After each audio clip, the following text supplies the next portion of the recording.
დიდ ბრიტანეთში ამერიკის შეერთებული შტატების საჰაერო ძალების ავიაცია მოკავშირეთა ძალებთან ერთად წვრთნებში ჩაერთო.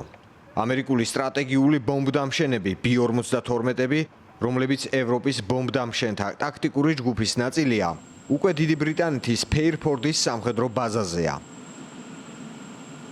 როგორც ნატოს ოფიციალურ ვებსაიტზეა აღნიშნული, სწავლების დროს ამერიკული ბომბდამშენები იმ რეალური სცენარის მიხედვით იმოქმედებენ, რომლის საჭიროებაც შესაძლოა კრიზისის დროს დადგეს.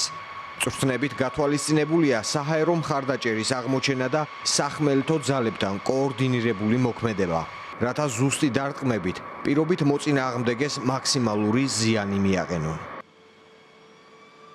ჩვენთვის დიდი მნიშვნელობა აქვს ამ მისიას, რადგან შესაძლებლობას გვაძლევს ვივარჯიშოთ ალიანსის წევრ სახელმწიფოებთან და პარტნიორებთან ერთად. მანევრები მიმართულია ურთიერთთავსებადობაზე და უგზავნის მკაფიო შეტყობინებას როგორც ჩვენს მოწინააღმდეგეს, ისე მოკავშირეებს. მანევრებში ჩართულია ამერიკის შეერთებული შტატების საჰაერო ძალების 4 სტრატეგიული ბომბდამშენი. მიზანი ალიანსის წევრი და მოკავშირე ქვეყნების ავიაციასთან ინტეგრაციაა.